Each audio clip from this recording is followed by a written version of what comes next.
Marcus Kane wiped the sweat from his forehead as he maneuvered his salvage ship through the debris field of what had once been the Kepler station.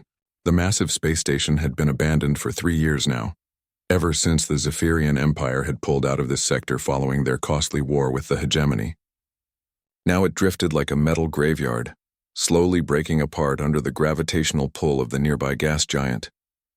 For a human salvager working the outer rim, this was exactly the kind of opportunity that could set him up for life.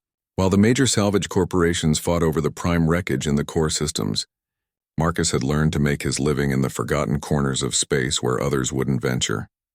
His ship, the Iron Resolve, wasn't much to look at.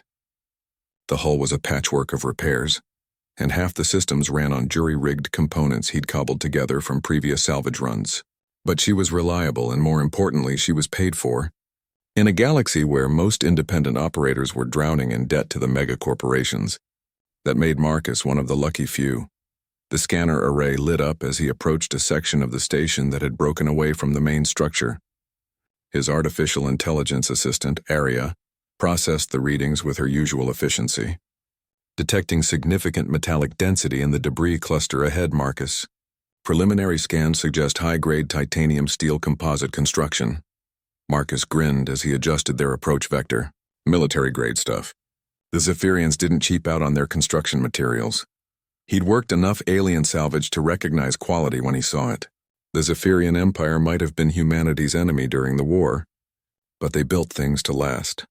As the Iron Resolve drew closer, Marcus could make out the twisted remains of what appeared to be a command module.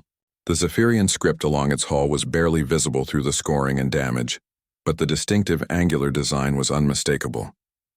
This had been an important section of the station, possibly even the command center itself. Aria, run a full structural analysis. I want to know if it's worth the risk of boarding. The debris field was unstable, and getting caught in a cascade failure could turn his salvage run into a rescue mission for himself. Analysis complete. The structure shows signs of rapid decompression and energy weapon damage, but the internal framework appears intact. I'm detecting power signatures from multiple sources within the wreckage. Marcus raised an eyebrow. Active power sources in 3-year-old wreckage usually meant one of two things. Either someone else had been here recently, or there were systems still running that shouldn't be. Both possibilities made him nervous, but not enough to walk away from what could be the biggest score of his career. He guided the Iron Resolve into position and extended the docking tube to what appeared to be an intact airlock. The mechanical clamps engaged with a satisfying thunk that echoed through the hull. Atmosphere check area. The airlock is holding pressure, but I'm reading trace amounts of Zephyrian atmosphere mixture. Oxygen levels are adequate for human physiology, though I recommend keeping your suit sealed as a precaution. Marcus was already suiting up. 20 years of salvage work had taught him never to trust alien life support systems, especially ones that had been floating dead in space for years. His environment suit was one of the few pieces of equipment he'd never skimped on. In his line of work, a good suit was the difference between coming home rich and becoming another piece of floating debris. The airlock cycled through its sequence with surprising efficiency. As the inner door opened, Marcus stepped into what had clearly been a high-security section of the station. The corridors were wider than standard Zephyrian construction, with reinforced bulkheads and blast doors every 50 meters. This wasn't just any command module. This was a military installation. Emergency lighting cast eerie shadows down the corridor as Marcus made his way deeper into the structure. His suit's headlamp cut through the gloom, revealing details that made his pulse quicken. The walls were lined with what appeared to be data storage units, their crystalline cores still glowing faintly with residual power. A single one of those cores could fund his retirement. But it was the sounds that made him stop in his tracks. At first he thought it was just the settling of the damaged structure, metal groaning under stress.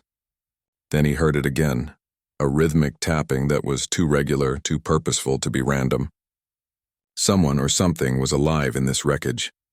Marcus checked his sidearm and continued forward, following the sound down a corridor that led toward what his suit's scanner indicated was the central command section. The tapping grew louder, more urgent, and now he could hear something else underneath it. A voice, high-pitched and desperate, calling out in a language he didn't recognize.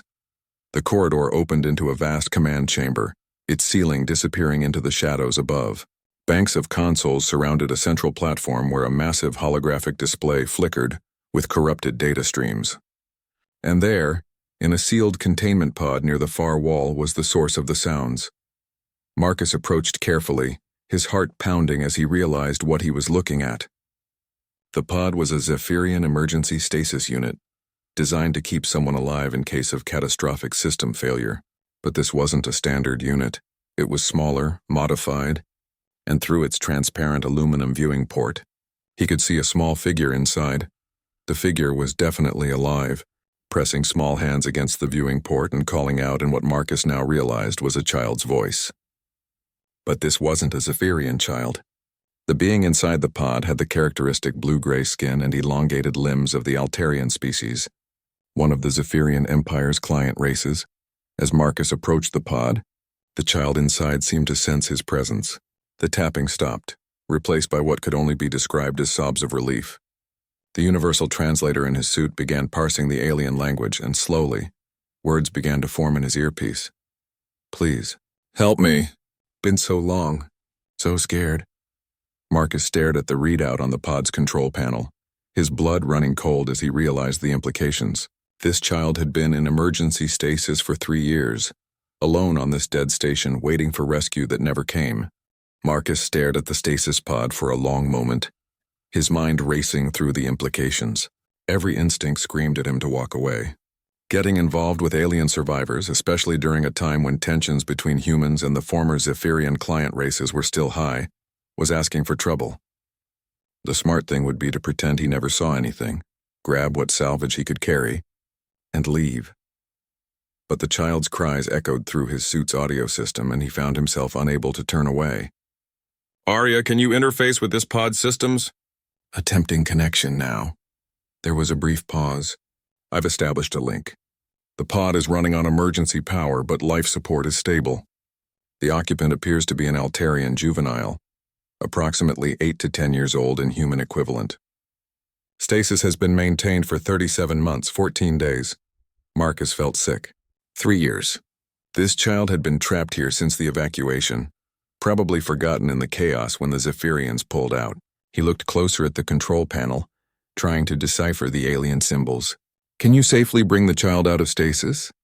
The revival process requires approximately 6 hours for safe neural reintegration.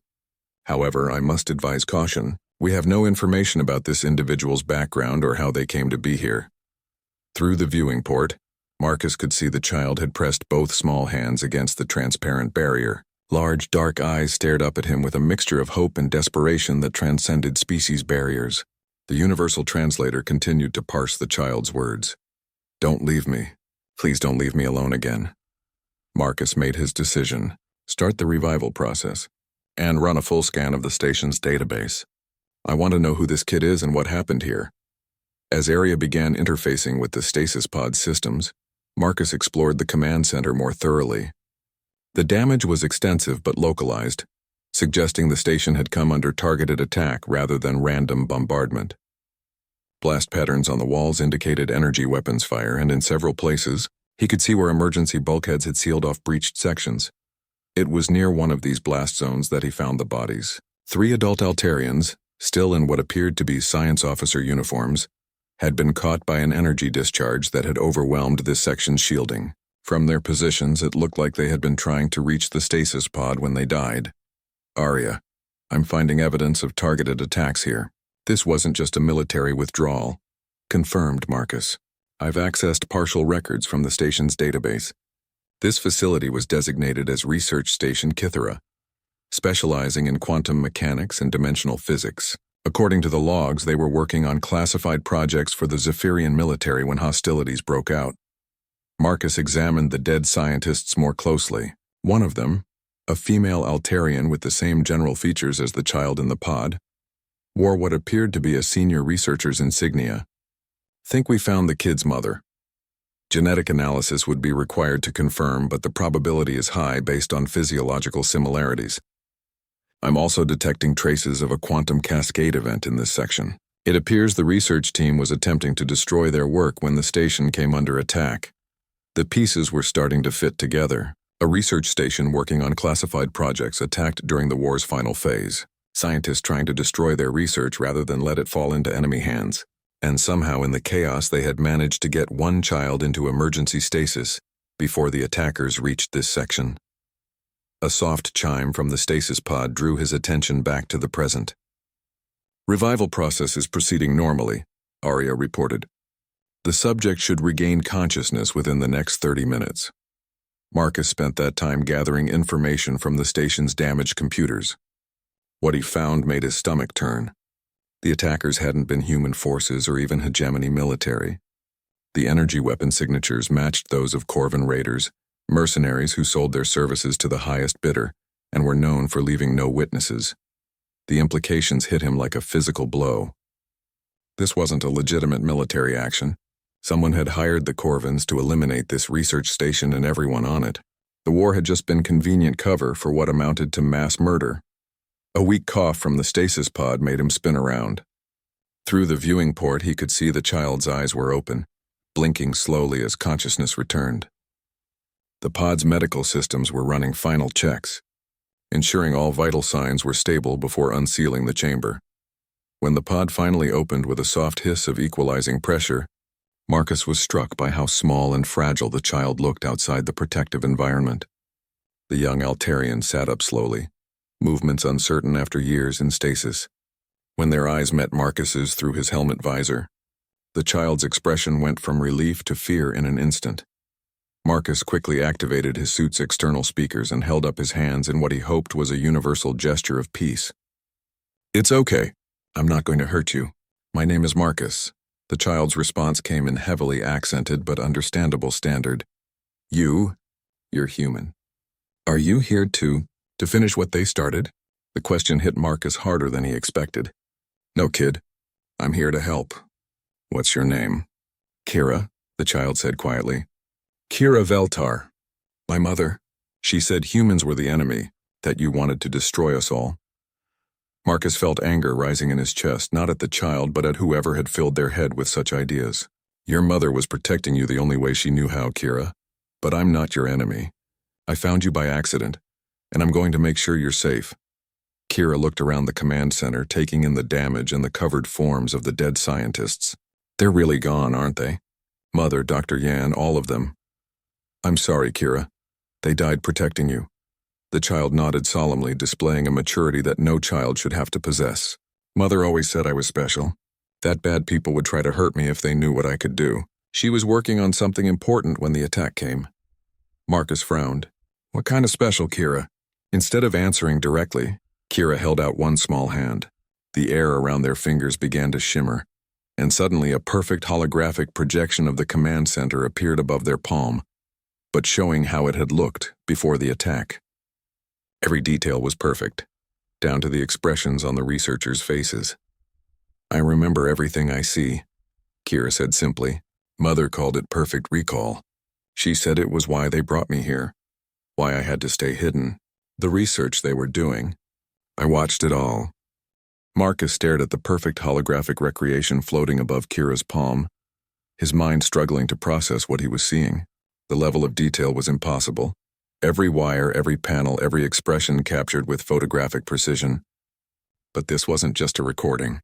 As he watched, Kira manipulated the projection, zooming in on different sections and rotating the view as if it were a three-dimensional map stored in their memory. "Area," he sub-vocalized. "Are you reading this?" "Confirmed. The neural patterns I'm detecting from the child are unlike anything in our databases. This appears to be a form of eidetic memory far beyond normal Altarian capabilities. The holographic projection is being generated through direct neural interface with local quantum fields." Marcus knelt down to Kira's eye level, careful to keep his movements slow and non-threatening. "Kira, what exactly was your mother working on here?" The child's expression grew troubled. She called it Project Mirror. They were trying to create doorways between places that were very far apart. Not like ships that travel through space, but like stepping from one room into another room on the other side of the galaxy. Dimensional gateway technology. Marcus felt his blood run cold. He'd heard rumors during the war that both sides were researching such technology, but most military analysts had dismissed it as science fiction. If the Zephyrians had actually been close to a breakthrough, Mother said it was supposed to help people, Kira continued.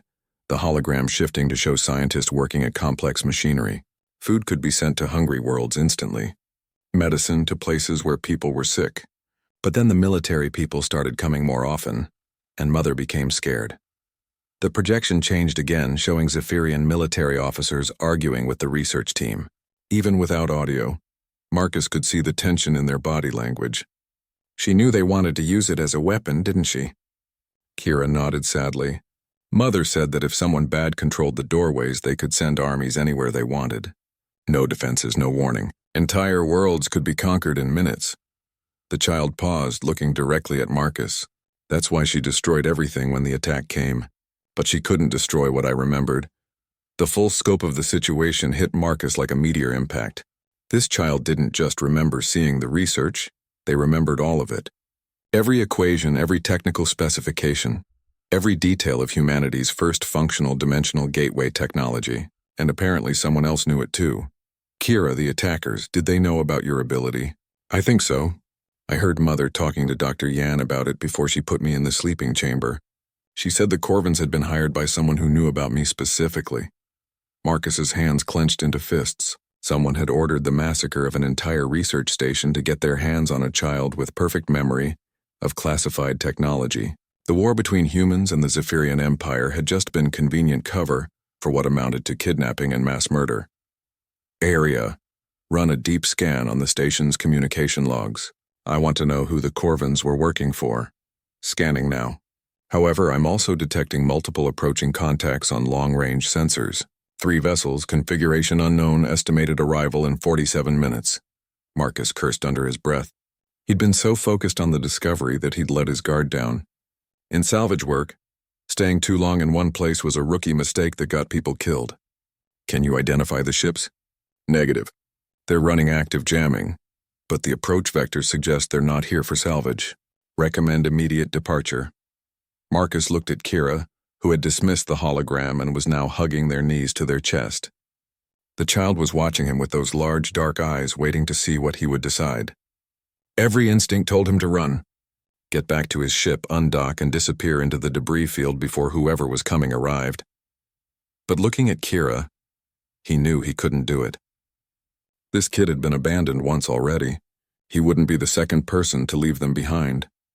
We're leaving, but you're coming with me, he said, extending a hand to help Kira up. Can you walk okay after the stasis? Kira nodded and took his hand. Their grip was surprisingly strong for someone so small. Where will we go? Mother said humans and Altarians couldn't live together safely. Your mother was trying to protect you from a war that's over now, Marcus said, helping Kira toward the corridor that led back to his ship. There are places where species doesn't matter as much as being decent to each other. But first we need to get out of here. As they made their way through the damaged corridors, Marcus's mind was already working on the problem. 3 ships approaching in formation meant either military or well-funded mercenaries. Either way, it meant trouble. His salvage ship wasn't built for combat, and with a child aboard, running was the only option. Area. Calculate our best escape route. Use the debris field for cover and prepare for emergency jump to hyperspace the moment we're clear. Calculating. However, Marcus, I should point out that harboring a Zephyrian refugee could create significant legal complications. The Altarian species is still classified as enemy aliens in most human territories. Then we don't go to human territory, Marcus replied, helping Kira through the airlock into his ship. There are plenty of neutral systems out there. As the Iron Resolve undocked from the research station, Marcus caught a glimpse of the approaching ships on his sensors. They were sleek military-grade vessels with energy signatures he didn't recognize. Not human, not Zephyrian, and definitely not the kind of ships used for legitimate business. Kira had strapped themselves into the passenger seat next to his pilot station and was staring out the viewport at the wreckage they were leaving behind. Will they follow us? Marcus engaged the stealth systems and began threading his way through the larger pieces of debris, using their mass to mask his ship's energy signature. I don't know, kid. But if they do, they're going to have to work for it. The pursuing ships had reached the research station and were conducting what appeared to be a systematic scan of the wreckage. Marcus held his breath as they passed within a few thousand kilometers of his position, hidden behind the twisted remains of a Zephyrian cargo hauler. They're searching for something specific, Arya observed. Bioscanners are active and they're focusing on areas that would have contained life support systems. They're looking for survivors, Marcus realized. Someone told them there might be people left alive on that station. One of the pursuing ships suddenly changed course, heading in their direction. Marcus felt sweat beading on his forehead as he watched the vessel's search pattern. They were being methodical, checking every piece of debris large enough to hide a ship. Kira reached over and touched his arm. When he looked at the child, they were projecting another hologram, this time showing the layout of the entire debris field. There's a passage through the wreckage that leads to the gas giant's magnetic field. The interference will hide us. Marcus stared at the projection. How do you know that? I watched the gravitational patterns while we were walking to your ship. Everything moves in predictable ways if you understand the forces acting on it. The kid wasn't just remembering technology specifications. They were analyzing and understanding complex physics in real time. Marcus shook his head in amazement as he adjusted his course to follow the route Kira had mapped out. 20 minutes later, they broke free of the debris field and entered the chaotic electromagnetic environment around the gas giant. Behind them, the pursuing ships had lost their trail and were expanding their search pattern. But the interference would buy them time to reach minimum safe distance for a hyperspace jump. As Marcus prepared to engage the hyperdrive, he realized his life had just taken a dramatic turn. He was no longer just a salvage operator trying to make a living in the outer rim. He was now the protector of a child who carried the secrets of revolutionary technology in their perfect memory. And someone was willing to kill to get their hands on that information. The hyperspace transition was rougher than usual, the iron resolve shuddering as it tore through dimensional barriers to escape the gas giant's gravity well. Marcus had pushed the jump engines harder than recommended, but getting as far away as possible from their pursuers was worth the risk of mechanical strain. As they dropped back into normal space in an empty system Marcus had used before as a layover point, he finally allowed himself to breathe.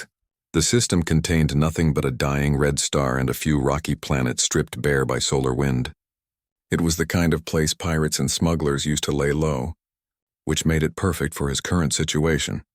Kira had remained silent during the journey, staring out at the swirling colors of hyperspace with an expression of fascination rather than fear. Now, as the stars returned to their normal patterns, the child turned to Marcus with a question that made his stomach clench.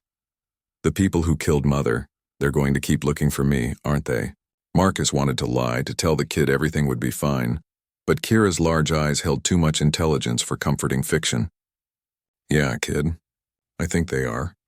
Whatever technology your mother was working on, someone wants it badly enough to commit mass murder.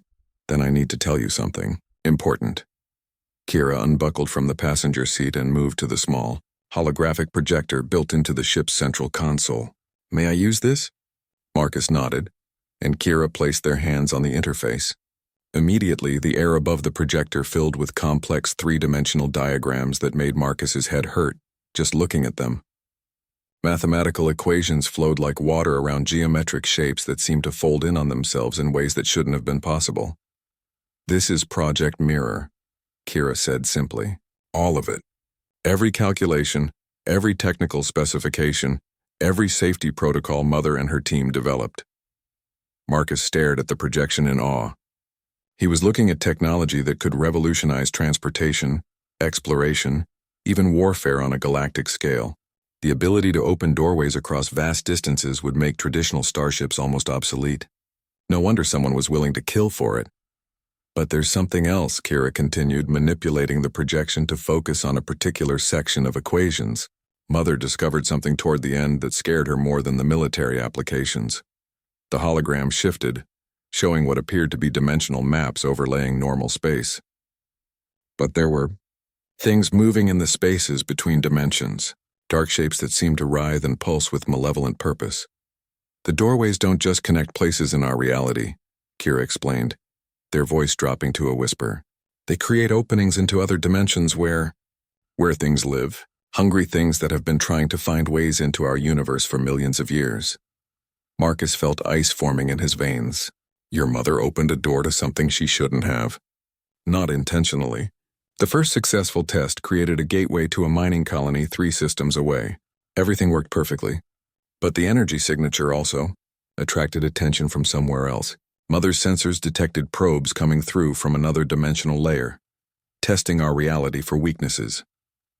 The projection changed again, showing recorded sensor data from the research station, energy patterns that pulsed and shifted like living things, reaching through microscopic dimensional rifts to taste the physical universe beyond. Mother realized that large-scale use of gateway technology would eventually tear holes big enough for these entities to come through. She was working on containment protocols when the attack happened, trying to find a way to use the gateway safely. Marcus sat back in his pilot's chair, overwhelmed by the implications. So the technology exists, but using it risks letting in cosmic horrors from another dimension. No wonder your mother wanted to destroy the research. But she didn't want to lose the potential benefits completely, Kira said. She believed that with proper safeguards, small-scale gateways could be used safely. Medical supplies to plague worlds, rescue operations in dangerous systems, that sort of thing. She was working on dimensional shields that would prevent the others from detecting gateway activity. Did she succeed? Kira nodded slowly. She finished the theoretical work just before the attack, but she never had time to test it. The shield equations are here in my memory, along with everything else. Marcus rubbed his temples, trying to process everything he'd learned. In the space of a few hours, he'd gone from being a simple salvage operator to the guardian of potentially the most dangerous technology in the galaxy. And somewhere out there, people were hunting them for it. Arya, any sign of pursuit? Negative. However, I've been monitoring galactic communication networks, and there's been a significant increase in coded transmissions on frequencies typically used by mercenary organizations. Someone is mobilizing resources to search for us. Before Marcus could respond, an alarm chimed from the communication console. Someone was hailing them on an encrypted channel that only a handful of people in the galaxy knew existed. Marcus frowned and activated the receiving array. The face that appeared on the screen was one he hadn't seen in 5 years. Admiral Sarah Chen, formerly his commanding officer in the Human Space Navy, now working for the Independent Systems Council. Her expression was grim. Marcus, we need to talk. I know what you found on that research station, and you're in more danger than you realize. Marcus glanced at Kira, who was watching the screen with wide eyes. Sarah, how did you track down your ship? I've been monitoring Corvin mercenary chatter for weeks. When they hit that research station, I knew they were after something specific, and when a certain salvage ship suddenly disappeared from that system's sensor nets, I put 2 and 2 together. Chen's eyes shifted to focus on Kira. Hello, young one. I'm Admiral Chen. I'm here to help. Kira moved closer to Marcus's chair, clearly uncertain about trusting another human. Marcus couldn't blame them. Sarah, what aren't you telling me? The group that hired the Corvins isn't some random criminal organization, Marcus. They're called the Synthesis Collective, and they're a shadow organization with members from multiple species, including some very highly placed individuals in both human and alien governments. They've been collecting advanced technologies from all over the galaxy, supposedly for the good of all sentient life. Marcus felt his blood run cold. Let me guess. They get to decide what's good for everyone else. Exactly. And they've been tracking rumors about Zephyrian Gateway research for months. When they learned about the child's abilities, Chen paused, choosing her words carefully. They're not planning to negotiate for the information, Marcus. They intend to take the child and extract every memory they possess, regardless of what it does to them. Kira made a small, frightened sound and pressed closer to Marcus's side. He put a protective arm around the small alien's shoulders, surprised by how naturally the gesture came. What do you suggest, Sarah? Come to Haven Station. It's an Independent Systems Council facility in the neutral zone, heavily defended and outside any single government's jurisdiction. We can protect you both while we figure out how to handle this technology responsibly. Marcus looked down at Kira, who was staring at the projection of Admiral Chen with an unreadable expression. Finally, the child spoke up. Admiral Chen, how do we know the Council won't try to take the memories from me too? Chen's expression softened. Because unlike the Synthesis Collective, we believe that sentient beings have the right to choose what happens to their own minds. The technology in your memory could benefit everyone, but only if it's developed ethically and with proper safeguards. Marcus made his decision. Send me the coordinates, Sarah, but I want your word that no one will try to force anything from Kira without their consent. You have it, Chen replied immediately. But Marcus, you need to understand, this is bigger than just protecting one child. If the Synthesis Collective gets their hands on unrestrained gateway technology, they'll have the power to reshape the galaxy according to their vision. And based on what we know about them, that's not a future any of us want to live in. As the transmission ended and Marcus began plotting a course for Haven Station, he realized that his simple salvage run had thrust him into the center of a conflict that would determine the fate of galactic civilization, all because he'd heard the cry of an alien child and couldn't bring himself to walk away.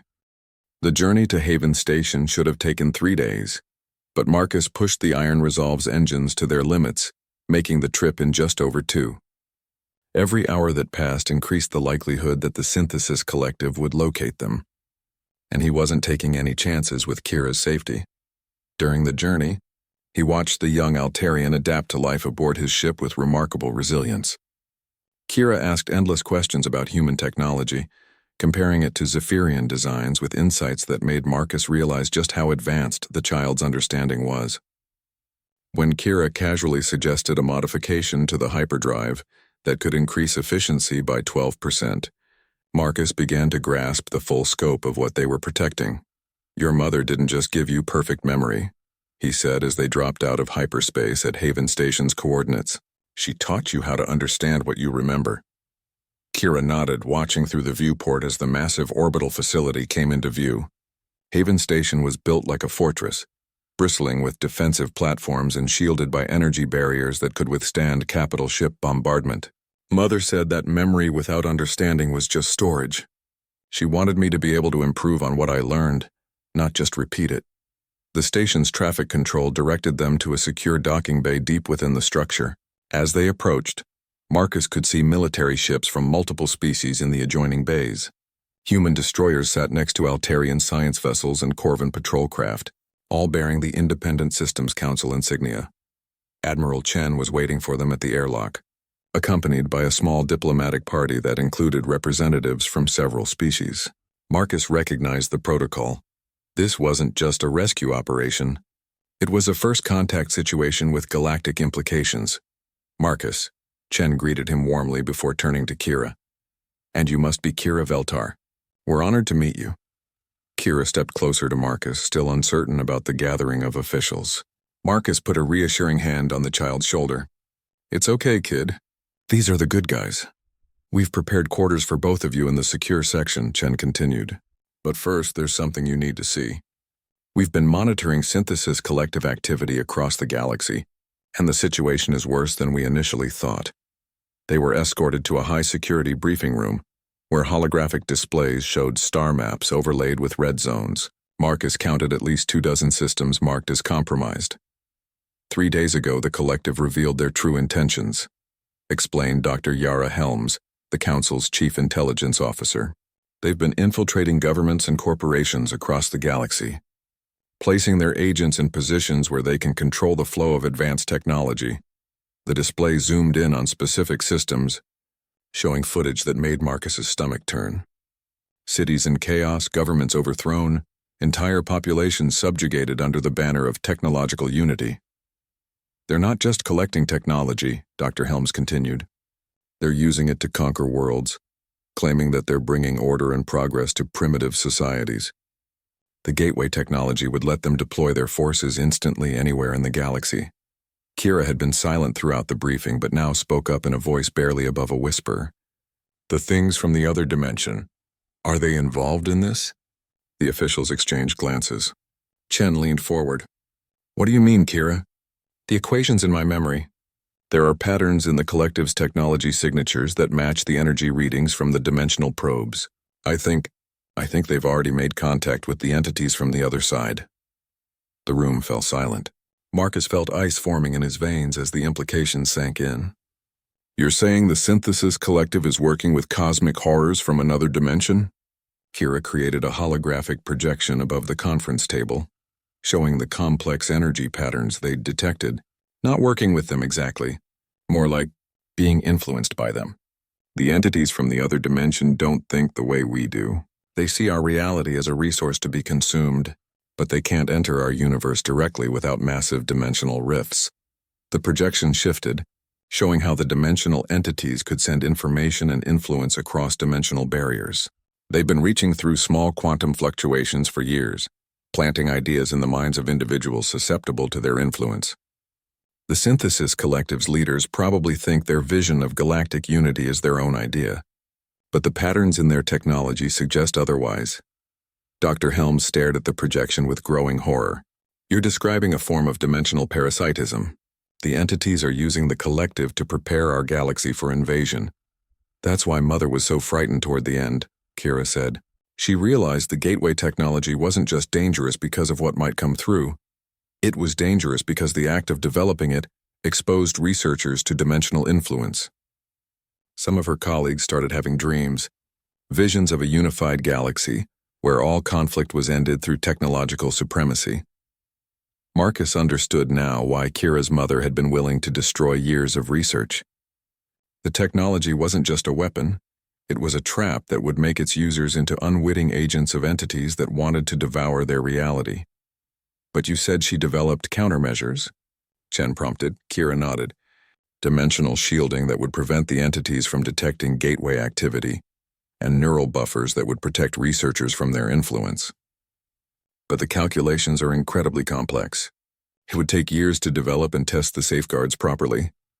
Years we might not have, Dr. Helms said grimly. Our intelligence suggests the collective is close to deploying their own version of gateway technology. If they succeed, an alarm suddenly echoed through the briefing room. The displays shifted to show long-range sensor data as a communications officer's voice crackled through the intercom. Admiral Chen, we're detecting massive spatial distortions throughout this system. Something's opening dimensional rifts near the outer planets.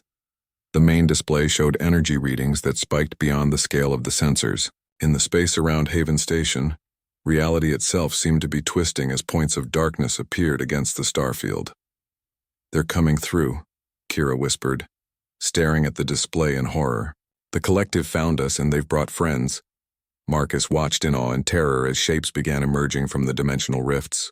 They were ships, but not like any he'd ever seen. Their hulls seemed to bend light around them, creating optical illusions that hurt to look at directly. And they were big, each one easily the size of a battlecruiser. All hands to battle stations, Chen commanded, her training taking over despite the unprecedented nature of the threat. Launch all fighters and prepare defensive positions.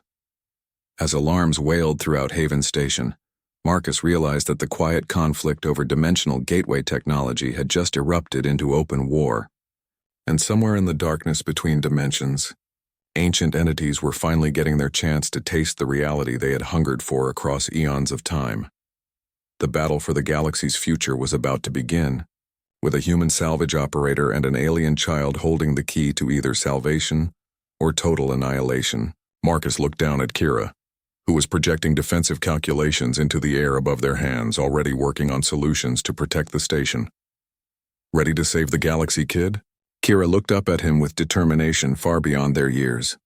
Mother always said that with great knowledge comes great responsibility. I won't let her sacrifice be meaningless. As the first energy blasts from the collective ships struck Haven Station shields, Marcus realized that sometimes the most important salvage operation wasn't about recovering lost technology. It was about saving the future itself. The battle raged around Haven Station for 6 hours, energy beams and plasma torpedoes lighting up space in a deadly dance of destruction. The Synthesis Collective's ships fought with a coordination that seemed almost supernatural, their movements synchronized in ways that defied normal tactical doctrine. Worse, the dimensional entities that had emerged with them displayed capabilities that made conventional weapons almost useless. Marcus found himself in the station's command center, watching Admiral Chen coordinate the defense while Kira worked feverishly at a quantum computer terminal. The young Altarian's fingers flew across holographic interfaces as they processed defensive calculations faster than the station's most advanced AI systems. Shield generators at 60%, reported the tactical officer. We can't maintain this defensive posture much longer. Marcus could see the strain on Chen's face. Haven Station was heavily defended, but it was designed to repel conventional attacks, not reality-warping entities from another dimension. The dark shapes moving between the collective's ships seemed to phase in and out of normal space. striking at shield generators with appendages that reached through dimensional barriers. "Kira," Marcus said urgently, "please tell me you've got something." The child looked up from the terminal, exhaustion evident in their large eyes. "I've been running Mother's shield calculations through the station's quantum processors. The good news is that her dimensional barriers will work. The bad news is that generating a field large enough to protect the station would require channeling more energy than the reactor core can safely produce." Chen turned from the tactical display. "How much more energy?" "About 3 times the station's maximum output," Kira replied. "Unless—" The child paused, manipulating the holographic equations floating above the terminal. "There might be another way. Instead of trying to shield the entire station, we could create a localized dimensional disruption field that would sever the entity's connection to their home dimension." Marcus leaned forward. "What would that do to them?" "They would be trapped in our reality, unable to draw power from their dimension. They're not actually adapted to exist in normal space. That's why they need dimensional rifts to manifest here. Cut them off from their source and they should destabilize." Another explosion shook the station as one of the shield generators finally failed. Through the command center's viewports, Marcus could see one of the dimensional entities reaching through the gap in their defenses, its writhing appendages probing at the station's hull. "Do it," Chen ordered. "What do you need?" Kira was already working, their hands dancing across multiple control interfaces simultaneously. "I need direct access to the station's main power grid and authorization to overload the quantum field generators. This is going to create a massive subspace pulse that might damage nearby ships. All Council vessels, fall back to minimum safe distance," Chen commanded over the fleet communication channel. "Prepare for dimensional disruption in 60 seconds.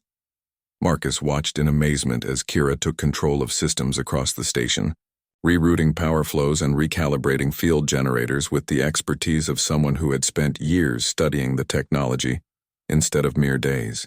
The child's perfect memory and understanding of dimensional physics was allowing them to improvise solutions that would have taken teams of scientists months to develop. 30 seconds, Kira announced. "Marcus, I need you to manually activate the backup generators when I give the signal. If the main power grid fails during the pulse, the field will collapse." Marcus nodded and moved to the emergency power controls. Around them, the command center crew worked with desperate efficiency, following orders they didn't fully understand but trusted would save their lives. 10 seconds, Kira called out. 5, 4, 3, 2, now! Marcus slammed his hand down on the backup generator controls just as Kira triggered the dimensional disruption field.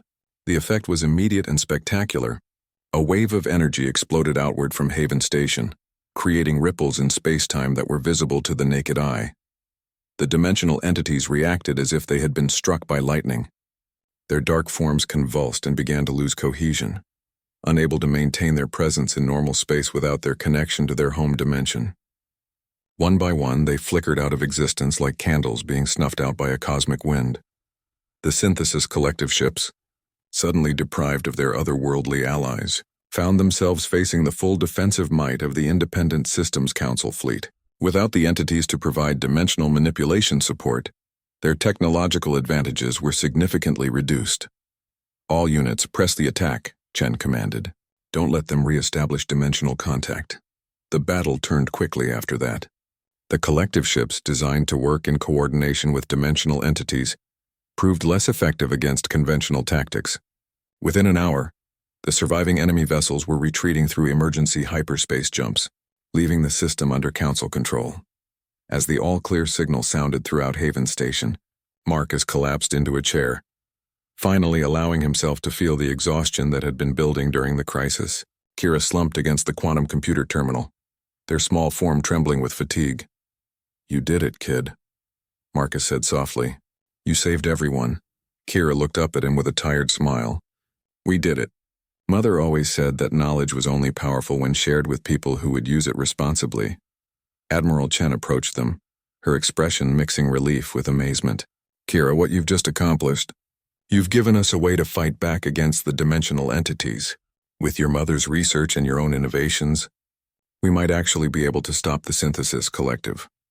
Over the following weeks, as Haven Station was repaired and reinforced, Kira worked with the Council's best scientists to develop practical applications of the dimensional shielding technology. The young Altarian proved to be not just a repository of their mother's knowledge, but a brilliant researcher in their own right, able to improve on the original concepts in ways that made safe gateway travel possible. Marcus found himself appointed as Kira's official guardian, a role that came with both tremendous responsibility and unexpected joy. The child who had started as an accidental discovery in a derelict space station had become the galaxy's best hope for resisting extra-dimensional invasion. 3 months after the battle, the first Council Gateway facility came online, protected by dimensional shields that prevented detection by the entities from beyond. Small-scale jumps proved successful, allowing for rapid deployment of medical supplies and emergency aid across the galaxy without risking large-scale dimensional incursions. Standing on the observation deck of Haven Station, Marcus watched as supply ships began their first shielded gateway transits to plague-stricken worlds in the Outer Rim. Beside him, Kira monitored the dimensional readings on a portable scanner, ensuring that the shields were functioning properly. "Your mother would be proud," Marcus said quietly. Kira nodded, a peaceful expression on their face. She always believed that technology should be used to help people, not control them. The Synthesis Collective promised unity through dominance, but real unity comes from choice and cooperation. As they watched, a message appeared on Marcus's personal communicator from Admiral Chen. Intelligence reports indicated that the Collective was regrouping in distant systems, but without access to dimensional entities, their expansion had stalled. The galaxy now had time to prepare defenses and develop countermeasures. Marcus looked down at the young Altarian who had changed his life so dramatically. "So what now, kid? Want to help me design some new salvage equipment? With your dimensional insights, we could probably recover technology from places no one's ever been able to reach." Kira grinned, the first truly carefree expression Marcus had seen from them since their first meeting. "Can we install a gateway on the Iron Resolve? I have some ideas about how to modify your ship's systems that you're going to love." Marcus chuckled, imagining the possibilities. A salvage ship capable of dimensional travel, guided by someone who could remember and understand every piece of technology they encountered. It would revolutionize not just salvage operations, but exploration itself. "Just promise me one thing, Kira. Whatever we build together, we use it to help people. Your mother's sacrifice, everything we've been through, it has to mean something positive." Kira reached out and took his hand, their small fingers squeezing tightly. "I promise, Marcus. Together we'll make sure the galaxy becomes a place where knowledge serves hope instead of fear." As they stood watching the gateway ships disappear into folded space, carrying aid to worlds that desperately needed it, Marcus realized that sometimes the most important salvage wasn't about recovering lost objects. Sometimes it was about saving lost souls and giving them the chance to change the universe for the better. The human salvager, who had thought he'd bought scrap, had instead found something infinitely more valuable. A chance to help shape the future of galactic civilization, one careful gateway jump at a time.